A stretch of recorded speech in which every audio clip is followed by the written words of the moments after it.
Now, data is a core component of regulatory compliance, and poor data quality introduces risk throughout the trade and regulatory reporting life cycle. Whether it's to mitigate the risk of being non-compliant or to ensure a firm remains competitive in the market, dedicating the right attention to assess and protect the health of your data, well, that's critical. Well, current regulations mandate that firms implement a proper control framework. Although this requires firms to invest time and resources, the positive effects of a proper control framework go far beyond regulatory compliance. Well, for more on this subject, we're joined by Linda Coffman. Linda is the Executive Vice President of SmartStream Technologies. Linda, it's a pleasure to see you and welcome to Sibos TV. Thank you. Thank you. Put this in context. How important a role does data quality play in the way that a firm approaches risk management? Well, it really needs to be front and center when defining a risk management strategy. As the world's become more and more automated, it means that we are more and more dependent on data, as your previous guests have also spoken about, and the important decisions are being made based on data.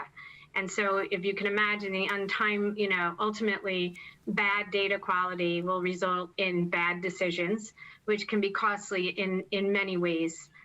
In the past, I think that correlation may not have been as evident as it is today, with the emphasis on electronic trading and machine learning, really just in time where automation is driving innovation, bringing data quality to the forefront.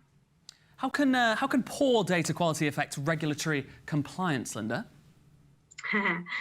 So current day regulations require a good deal of data to be reported. I think, in the data world, that's been spoken about so much as of late over the last couple of years.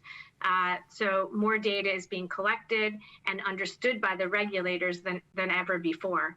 On the surface, poor data quality obviously, impacts the data that you're actually reporting to the regulator. Nobody wants a costly fine or a reputational hit.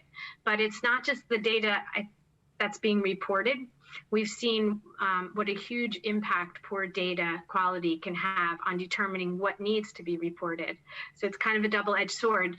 It's, you're being judged on what's being reported in your actual report, but you're also having to embed data into your decision-making on should I report or shouldn't I report based on the rules of the regulation. And so that leads oftentimes to under and over reporting, which is not viewed by the regulator very kindly.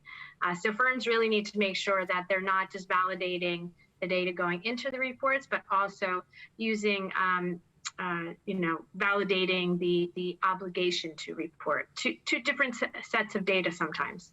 Yeah, but Linda, given that, what data oversight is actually expected by the regulators themselves as part of a good control framework so that you can ensure that the reporting is accurate? Yeah, good question. So there's really four, I would say, key components of a good control framework: system checks, control processes, risk assessment, and product governance, which is a big one.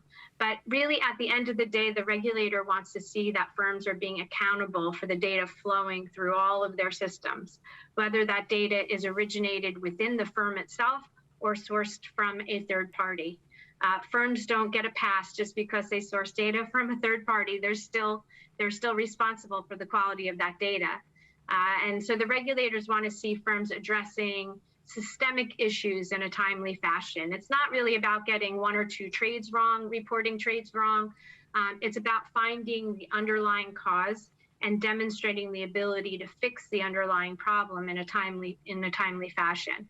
And I would say it's also about putting the right human expertise in charge of defining those controls needed to ensure accurate data.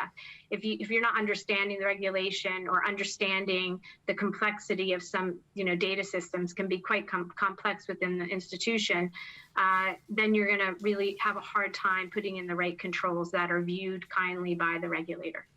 Well, Linda, it's been wonderful to hear from you. Sadly, time is against us today. We'd love to chat to you further, but thank you so much for giving us your time here on Sibos TV. That's Linda Coffman, Executive Vice President at SmartStream Technologies.